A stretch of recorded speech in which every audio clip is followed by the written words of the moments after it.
আপনি আপনার কাছের মানুষের থেকে কখনোই আশা করবেন না যে আপনার পেজের ভিডিও তারা কখনো দেখবে, লাইক কমেন্ট করবে বা শেয়ার করবে। এটা আবার সবার ক্ষেত্রে নাও হতে পারে। কিছু কিছু মানুষ আছে যে তারা অবশ্যই আপনার ভিডিও দেখবে, লাইক কমেন্ট করবে। এই যে ফলোয়ার বাড়াতে, কপিরাইট ইস্যু দূর করতে, ভিউজ বাড়াতে কি কি করা লাগবে আজকের ভিডিওতে আপনাদের জানিয়ে দিব। যারা নতুন নতুন পেজে কাজ করা শুরু করেছে তাদের ভিতর কিন্তু প্রায় একটা কমন কথা থাকে যে আপু আমি ভিডিও আপলোড দিলে আমার ভিডিওতে কোনো ভিউজ হয় না, রিচ হয় না বা আমার কোনো ফলোয়ার বাড়তেছে না। আবার কেউ তো বলে আপু আমার পেজে কপিরাইট চলে আসছে, তো এখন আমি কি করতে পারি। এবার বলি, পেজে যদি সত্যি আপনি ফলোয়ার বাড়াতে চান বা ভিউজ বাড়াতে চান, সবার আগে আপনার রেগুলারিটি মেনটেন করতে হবে। যেমন ধরেন আপনি যদি আপনার ফেসবুক পেজে প্রতিদিন একটা করে ভিডিও আপলোড দেন, তাহলে কিন্তু সপ্তাহে 7টা ভিডিও আপলোড দিতে হবে। আর এই এক সপ্তাহে যে 7টা ভিডিও আপলোড দিলেন, পরের সপ্তাহে 2টা ভিডিও আপলোড দিলেন, এভাবে কিন্তু হবে না। পরের সপ্তাহে কিন্তু ঠিক সেই 7টা ভিডিও আপলোড দিতে হবে। আর যারা 2 দিন পর পর একটা ভিডিও আপলোড দেয়, তারা কিন্তু সেভাবেই 2 দিন পর পর একটা ভিডিও আপলোড দিতে হবে। মোট কথা আপনার ফেসবুকের যে রেগুলারিটি আছে সেটা মেনটেন করতে হবে। ফেসবুক কিন্তু দেখবে আপনি ঠিক মতো রেগুলারিটি মেনটেন করতেছেন কিনা। ধরেন আপনি এক সপ্তাহে 7টা ভিডিও আপলোড দিলেন, পরের সপ্তাহে মাত্র 2টা ভিডিও আপলোড দিলেন, আবার পরের সপ্তাহে 7টা ভিডিও আপলোড দিলেন। এভাবে যদি করতে থাকেন তাহলে কিন্তু সেই পেজে আপনি কখনোই ভিউজ পাবেন না বা রিচ পাবেন না। এখন থেকে এভাবে ফেসবুকে কাজ করে যান, টানা 2-3 মাস এভাবে কাজ করতে থাকুন। এরপর দেখবেন যে ফেসবুক থেকে নিজেই আপনার পেজে অটোমেটিক রিচ, ভিউজ, ফলোয়ার এমনিতে বাড়িয়ে দিবে। পেজ খোলার পর মোটামুটি 2-3 মাস আপনি কিছুই আশা করবেন না, না ভিউজের আশা করবেন, না রিচের আশা করবেন, না ফলোয়ারের আশা করবেন। আর আপনি শুধু আপনার একটা দিকে লক্ষ্য রাখবেন, আপনি প্রতিদিন ভিডিও আপলোড দিবেন। এটা যদি করতে থাকেন, আর অবশ্যই আপনার ভিডিও কিন্তু কোয়ালিটিফুল হতে হবে।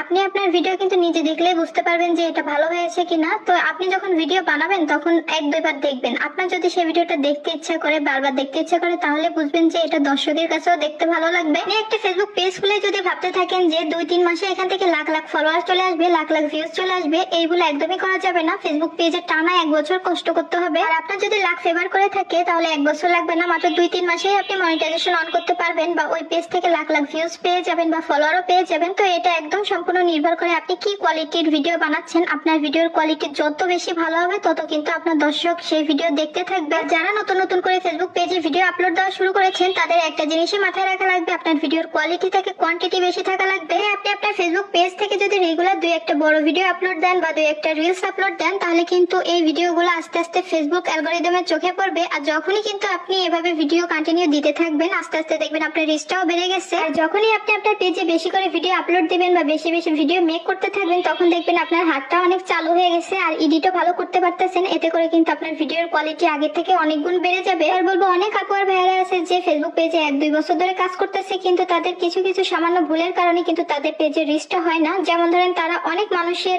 পোস্টের নিচে যে কমেন্ট করে follow to follow, follow done, follow দিলে ফলো দিব, মানে এই কয়েকটা কিওয়ার্ডস লিখে থাকে। আপনি যখন অন্য মানুষের পোস্টে বা ভিডিও নিচে যে ঠিক এই কয়েকটা কমেন্ট করে আসবেন, তখন কিন্তু ফেসবুক থেকে অটোমেটিক্যালি আপনার সেই ভিডিওগুলো স্প্যাম করে দিবে। মানে সেই ভিডিওতে ভিউজও হবে না, রিচও বাড়বে না। তো এইসব কাজ এখন থেকে আর করবেন না। আর একটা প্রশ্ন আমি খুব বেশি পেয়ে থাকি, সেটা হচ্ছে যারা নতুন একটা পেজ ক্রিয়েট করে সাথে সাথে কিন্তু সেই পেজে একটা পলিসি ইস্যু চলে আসে। তো ওই পলিসি ইস্যুটা মাত্র 1 মাস থাকে। আপনি রেগুলার পেজে যখন কাজ করবেন তখন দেখবেন 1 মাসের মধ্যে পলিসি ইস্যুটা চলে যাবে। তো এটা নিয়ে চিন্তা করার কোনো কারণ নাই। আর সব থেকে বড় কথা হচ্ছে, আপনি এত কষ্ট করে একটা ভিডিও আপলোড দিচ্ছেন, ভিডিও আপলোড দেওয়ার পর দেখবেন কেউ কিন্তু সেই ভিডিওটা শেয়ার করবে না। আপনার নিজের ভিডিও কিন্তু নিজেই শেয়ার করতে হবে। তার মানে এই না যে আপনি আপনার অ্যাডমিন আইডি বা পেজ থেকে শেয়ার দিবেন। দরকার হলে অন্য একটা ফেক আইডি খুলে নেবেন, বা আপনার যদি কাছের কোনো বন্ধু থাকে বা মা বাবার আইডি থাকে, তাহলে সেখান থেকে আপনি ভিডিওগুলো শেয়ার দিতে পারবেন। এতে করে কোনো প্রবলেম হবে না। তবে ভুল করেও নিজের অ্যাডমিন আইডি আর পেজ থেকে কখনো ভিডিও শেয়ার দিতে যাবেন না। আর নিজের ভিডিও কখনোই ভুলে নিজে দেখবেন না। নিজের ভিডিও যদি নিজেই অটো প্লে করে দেখতে থাকেন, তাহলে কিন্তু এই কারণে ফেসবুক থেকে রিচটা অনেক কমে যায়। আর ফেসবুক পেজে প্রথম প্রথম কাজ করতে গেলে কিন্তু একটু সাবধানতার সাথে কাজ করতে হবে, কারণ একটু ভুল হলেই কিন্তু আপনাকে সাথে সাথে একটা পলিসি ইস্যু দিয়ে দিবে। আর কি বিষয়ে যে আপনি পলিসি ইস্যু খেয়েছেন সেটা কিন্তু বলে দিবে না। আর প্রথম দিকে আপনি আপনার ফেসবুক পেজের ভিডিও বা রিলসে কোনো ধরনের মিউজিক অ্যাড করার চেষ্টা করবেন না। একদম অর্গানিক যে সাউন্ড আছে বা নিজের যে ভয়েস আছে এটা দিয়ে ভিডিও মেক করার চেষ্টা করবেন। ফেসবুক চায় সবসময় আপনি ফেসবুক পেজে অর্গানিক কাজ করুন, ঠিক আছে? এখানে কোনো কাট, কপি, পেস্ট এগুলো কিন্তু করলে আপনি সাথে সাথে পলিসি ইস্যু খেয়ে যাবেন।